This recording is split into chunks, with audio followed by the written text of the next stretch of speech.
Idewa kulit putra dari ide dalam segening tumbuh dan dewasa di Gel-Gel dan menikah, mempunyai putra yaitu Om Swastiastu, warganet yang budiman. Kali ini saya akan melanjutkan membacakan tentang babat dalam, yaitu masih sekitar rombongan pedagang Belanda lainnya yang mengunjungi Bali.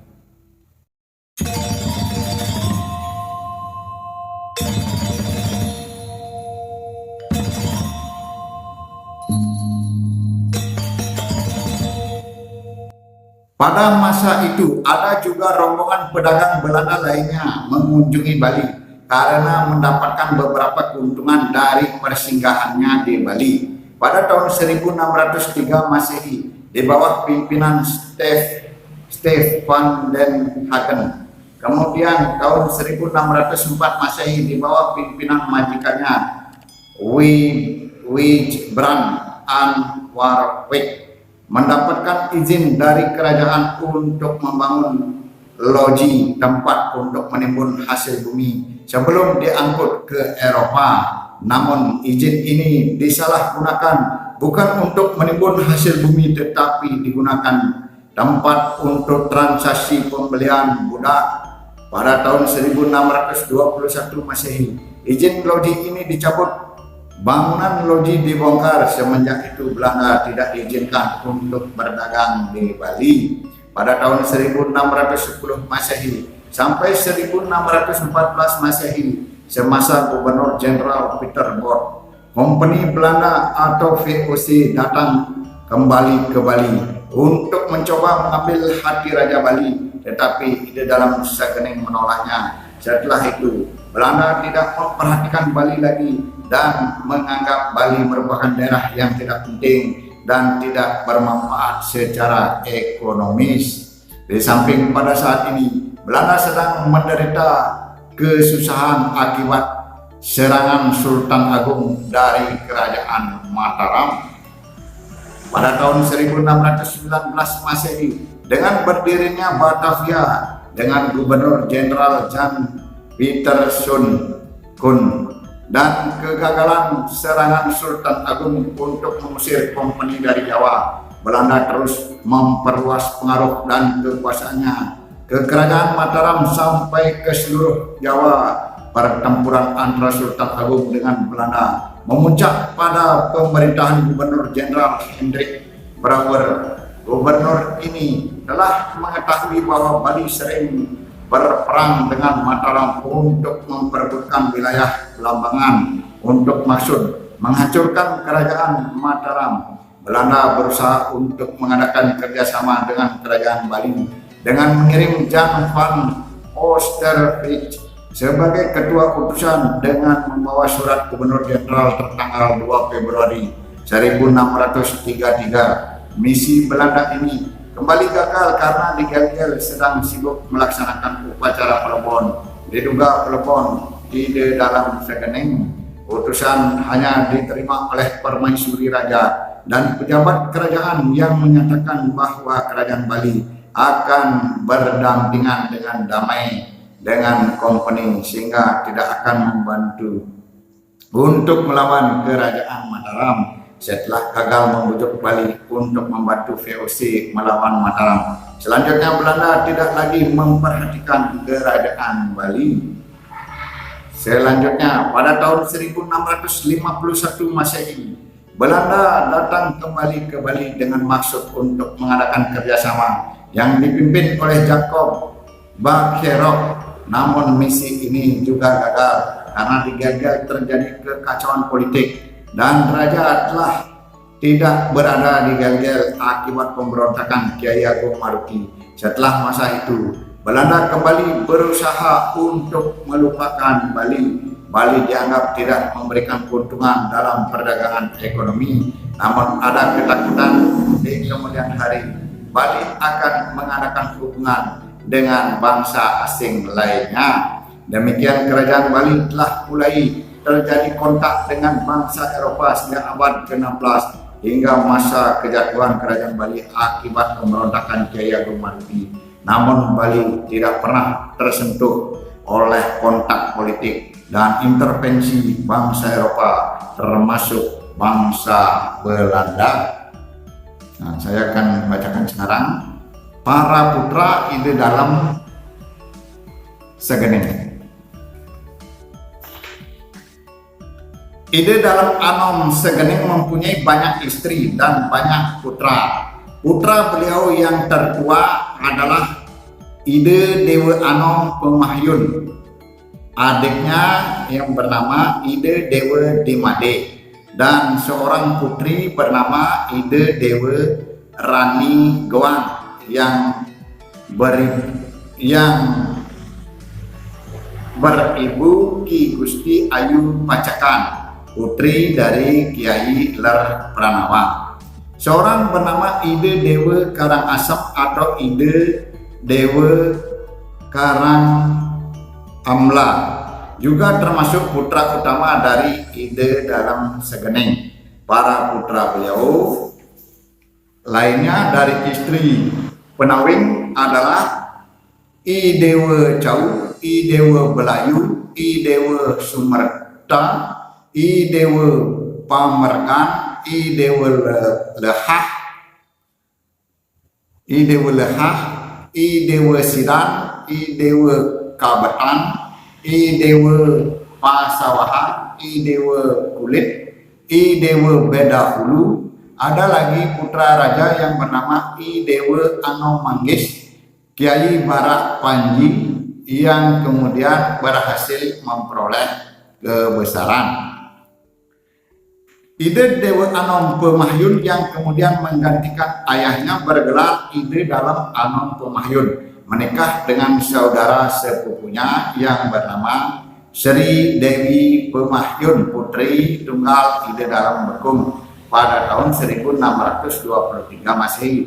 Mereka menikmati hidup sebagai suami istri di Barakan Sangyang Semarerate yang melahirkan dua orang putra tampan bagaikan Dewa Aswino atau Dewa Kembar. Yang sulung itu atau yang pertama bernama Ide Dewa Anom Pemahyun seperti nama ayahnya. Yang kedua adiknya bernama Ide Dewa Anom Pemahyun Dimade. Ide Dewa Dimade yang kemudian menggantikan kakaknya Ide Dewa Anom Pemahyun bergelar Ide dalam Dimade. Ide Dewa Karangasem atau Ide Dewa Karangamla ditugaskan oleh Ide dalam menjadi penguasa di wilayah bumi Karangasem yang berkedudukan di Batu Ayah dan berputra seorang bernama Ide Dewa Batu Ayah. Diceritakan setelah Kiai Batanjeruk gugur dalam perlawanan di Gel-Gel dahulu, istrinya diambil sebagai istri oleh Ide Dewa Karangasem yang membawa putra angkat bernama I Gusti Wayang Oka. I Gusti Wayang Oka mempunyai 6 orang putra, salah satunya bernama I Gusti Nyoman Karang yang diangkat sebagai menjadi anak oleh Ide Dewa Karangasem, dipersaudarakan dengan Ide Dewa Batuaya. Setelah Ide Dewa Karangasem mangkat, dinobatkan kedua putra Ide Dewa Batuaya dan I Gusti Nyoman Karang menjadi penguasa di Karangasem. Dalam menjalankan pemerintahan bersama, Ide Dewa Batuaya kalah pengaruh hingga mengalah dan mengungsi ke desa Babi, sekarang desa Ababi, Karangasem, dan di sini beliau wafat. Selanjutnya kekuasaan di Karangasem dipegang oleh I Gusti Nyoman Karang, keturunan Kiai Batanjeruk hingga saat ini. Di desa Ababi, Ide Dewa Batuaya mempunyai 5 orang putra, yaitu I Dewa Gede Batuaya, itu yang pertama. Yang kedua I Dewa Gede Nyohaya, yang ketiga I Dewa Gede Data, yang keempat I Dewa Gede Timur, dan yang kelima itu I Dewa Gede Tukat Kliki. Selanjutnya 5 bersaudara ini memutuskan untuk kembali ke Batu Ayah, dan setelah di Batu Ayah diputuskan kembali 3 saudara, yaitu 1 I Dewa Gede Rata, 2 I Dewa Gede Timbul, dan 3 I Dewa Gede Tukat Tiki bersama salah satu orang putra Ide Dewa Batuaya, I Dewa Kaleran yang bernama I Dewa Kaleran hijrah ke Cakranegara Lombok dan tempat permukimannya diberi nama Karang Batuaya, dan tempat permukiman lainnya di Pagotan dan Monto Lombok hingga saat ini seketurunannya. Hanya keturunan I Dewa Gede Nyohaya dan sebagian keturunan I Dewa Gede Batuaya yang tinggal di Karangasem, Bali. I Dewa Cau, putra dari Ide Dalam Segening, mempunyai putra bernama I Dewa Cau seperti nama ayahnya. Ikut pindah dari Gel-Gel ke Purasi mengikuti Ide Dalam Anom Pemahyun, dan selanjutnya ikut juga pindah ke Tembege. Setelah Ide Dalam wafat mengikuti Ide Dewa Anom Pemahyun di Made, tinggal di Sidemen. Setelah sekian lama di Sidemen, kemudian mohon pamit sekeluarga untuk pergi ke Den Bukit dan tinggal di Penarukan Buleleng. I Dewa Cau mempunyai putra, yaitu I Dewa Sukaja yang tidak mempunyai keturunan, dan adiknya bernama I Dewa Bandese yang selanjutnya menurunkan keturunan di Penarukan Buleleng. I Dewa Sidan adalah putra Ide Dalam Segening yang kemudian pindah ke desa Sidan Gianyar. Dalam prasasti Sidan yang tersimpan di Pura Petirtan, I Dewa Sidan diceritakan bahwa Ide Dalam Segening dalam melakukan upacara harus mengikut sertakan keturunan I Dewa Bahingin, I Dewa Habasan, I Dewa Dan Bencinga yang keturunan Tirtaharum.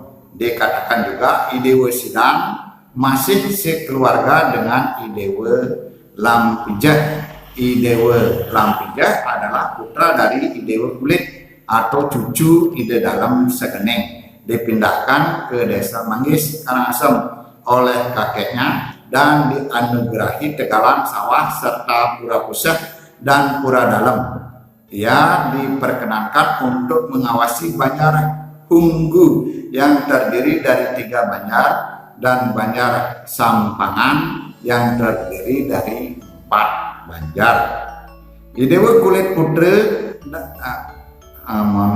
I Dewa Kulit putra dari Ide Dalam Segening tumbuh dan dewasa di Gel-Gel dan menikah, mempunyai putra yaitu I Dewa Lampita, I Dewa Tanggan, I Dewa Timbul, dan I Dewa Kulit Babi.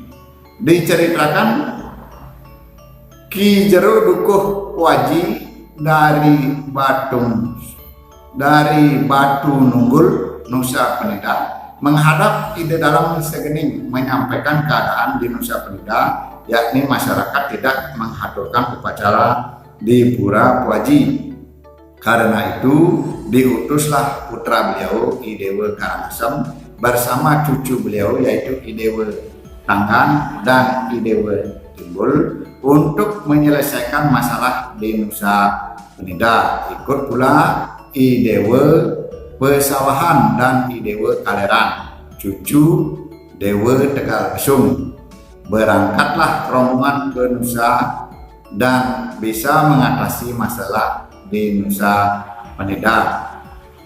I Dewa Tanggan dan I Dewa Timbul selanjutnya tinggal di Nusa Penida, tinggal seketurunannya.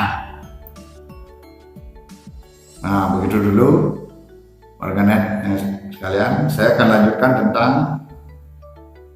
I Dewa Anom Manggis pindah ke Gianyar.